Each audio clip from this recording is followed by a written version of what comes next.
So then when you say JR, it's telling you jump to the return address that you stored at the beginning. Right, right. Does everybody get that? Everybody? Who wants him to repeat? You can just raise your hand and. All right, go ahead. So he says when you call JL sub, right when you call that, it stores in the $RA, it stores the line after that line. It stores the address. It stores the line after that in the as the address in RA.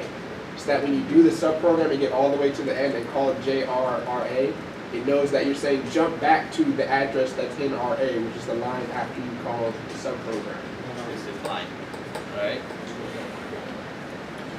So again, let me repeat that. So when this instruction is executed, the address of this instruction is put into RA. Alright? So when you do this, basically that means the execution will go back to the address in this register, right, which is here. Alright? So actually exactly what happens is that when this instruction is executed, the content of RA register is put into the program counter. Right? Program counter, what does program what is the program counter for? It actually tells CPU what instruction to be executed next, right? So if you put the address of this instruction into PC, that means the instruction that will be executed next will be this instruction. Get it? Yes. Alright. Now if you have this thing, if you have a nested call, then it could mess up things a little bit. Not much, but a little bit. But that little bit can actually fail everything. So let me put another instruction here. So JAL, let's say sub 2. And let's say have another subprogram somewhere else. Okay. So we jump to we'll start as a program, right? And we do a JAL. Wait, you can do that? Oh yeah, why not? I mean, didn't you say like a few minutes ago that, oh wait, you can't use jump, you can use JL, okay. No. I can do JAL, but just that, let's say, you don't have one instrument. let's say that what's going to happen, right? Because well, here I'm calling another subprogram, right? I didn't break any rule, right? I got confused. I thought you said earlier you can't use jump to go out.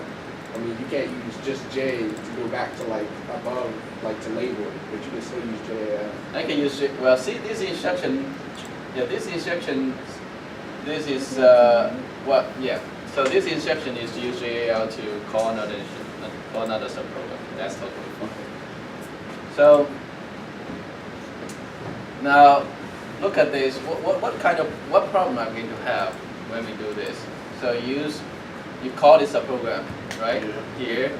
Now when this subprogram executes, we call another subprogram, right? Then this subprogram runs, returns, right? And when it goes to here, and then we get to try to return here, right? Is everything normal here? I mean, Everything's fine here? It needs to know the. It would still, oh wait, no, because address. it would overwrite the return address, right? Good. Can you catch that? Everybody got that? No. No? All right. Because if you go, So let return me try to give a hint. So when you do this one goes to RA, right? Yeah. Yeah. When you do this one goes to RA as well. and there's only one RA, so then you can't So get, that overrides what was there? Yes. and you can't get back out. Right. So yeah, it's because that we only have one RA. So if you use it twice, if you use JL twice, right, without doing any other thing, right, RA will have the latest thing that is put into it, which is the address of this instruction. Right? Oh, so Yes. wouldn't you ever need to use a nested call? You can do, well, let me ask. So you have have you ever done a subprogram that calls another subprogram? Yes. Yeah. No, whenever you have that, you have to use this. Well, how would you get back Recursive to? function, so basically the Yeah, same Recursive function. function, yeah, that's another example. So how would you get back to the original? Let's see. So you all know the problem, right? Yeah. That is Make that's up clear another to you. RA. Can you do So- RA too? So obviously the only problem you need to solve is to avoid the overriding of RA, right? How do you do that? Storing a temporary Make another register. RA. You'd have to, did you, Well, that you only have you cannot change the hardware. does it involve a stack? Sorry. Does it involve a stack? Yeah, we usually use the stack to do that. Okay. Right. So in general, the idea is just to store RA, right, before it is overwritten, Right. right? Okay. Now then, before you want to use it, you restore it. That's the idea. Is that simple? Yeah. Sounds like it. So that's what we're gonna do, all right? So this is when RA will be overwritten. All right. So we need to store its value before it is overwritten. Well, there are different ways to store the content of a register, including RA, right? But in this situation, what we usually do is to use the stack. Is to use the stack. Do you remember how to use the stack? What is the register that we use to access the stack? SP? SP, good. Stack pointer, right? So we're going to obviously we're going to make some space on the stack and put the content into it. Right? So we have to, let's say you have to, so in this place we have to insert this, two instructions. We have to have a word.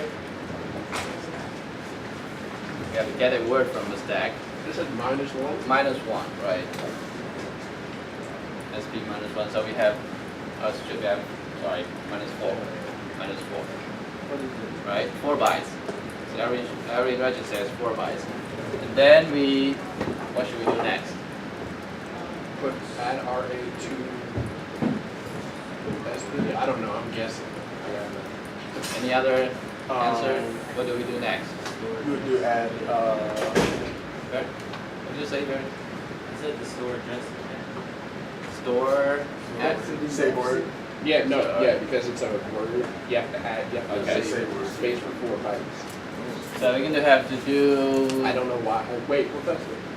Why is it -4 again? Do you run that? Because the SD. I understand like you're allocating 4 bytes for it, but because well, Is that the offset? Wouldn't you add? that's what I'm saying. Would you add? Should you add it instead of so subtract? I'm a little- remember that in the memory the stack's growing downward. Right. Okay. Okay. Right. Yeah. So that, I mean when you subtract something from the stack pointer, you actually have more space in the So you're stack. going. Okay. So it's Right, going it from goes the top this down. way. Okay. Right. Okay. So then you're gonna do this, right? Everybody see that? So you have to store RA into the stack. Store word. So every time you needed to add well, every time you needed to do an SD call, you would have to subtract. You have that. to. You would have to put into the stack. Yeah, you have to get some space from. You have to increase the space of the stack and put the return address into it. And then in order to get it back, it would be loaded. And Yeah. So, is that clear? So before we call another subprogram which is going to override RA, we have to get some space, increase the space in the stack, and restore the return address. Okay, so say we did like another nested instruction, would that be -4 SD? Like when we're trying to. Yeah, before you, if Well, you you want add to, an do load extra, word? you'd have to do an extra 4 bytes though. Could you technically, would you do it that way? Add an extra 4 bytes and then store RA, the next RA on top of that one? Or is it easier to do it was basically you can, all right, before every JAL you can do this too. You can do these two instructions, right? But wouldn't it overwrite? What override? So every time this is Because the I mean, stack. if you're adding, so you're adding, when you do add, oh, okay, never mind, I see. I got it, never mind, I went through it in my head. Because you're basically taking SP and then you're adding okay. Wait, how much memory does the stack hold again? Pardon me? How much memory does the stack hold? It depends on how large, what the size of your memory. Oh, Okay, so really up to the configuration of the system that you're using. Okay. So I don't think you should worry about that because I don't think that your program will be used that much of that no, I was much just memory. wondering. Right. You never know, somebody could screw up. If you use up all your memory, there's something is wrong with your Yeah. program at this point. So again, this is how we put return edge. We store it. We preserve the return edges in the stack. All right, question.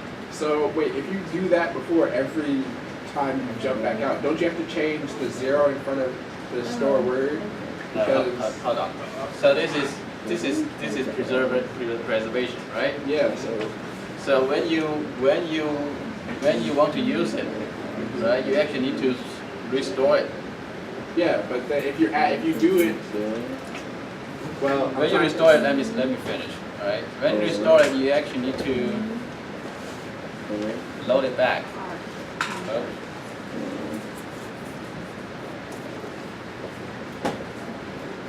All right, you load it back. yeah. So then we also need to cancel the space that we use for preservation. Okay. Right. So then you can't. Right? Okay. You need to cancel it. So And so you then need you to can move just the do stack the pointer back by 4 bytes. Okay, so And then so the next time you do the command above that, then you're basically starting over Yeah, again you from do the that same empty instruction. stack. Yeah, it depends Okay. on the structure of a program. Okay. Right. Okay, so say we had a nested call inside of a nested call, Uh-huh. that would be 4 instead of 0.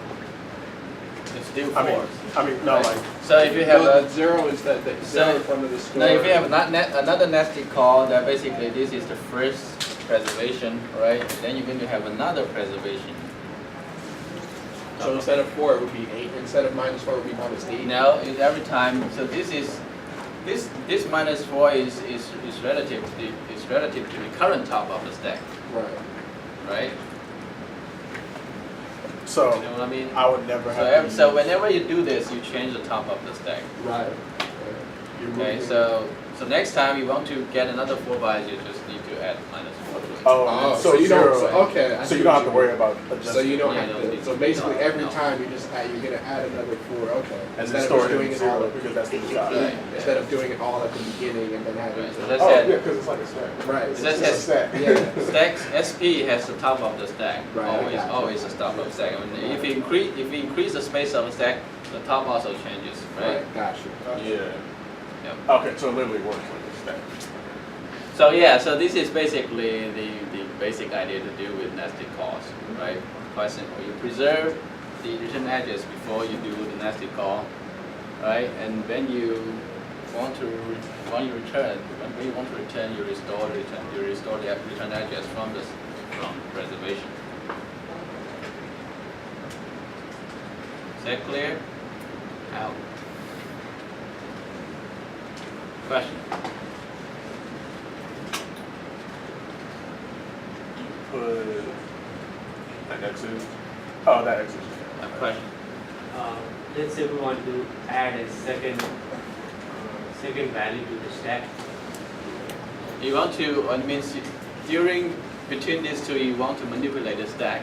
Is that what you mean? You want to use the stack? Like let's say we have some program and it already has a value inside the stack, right?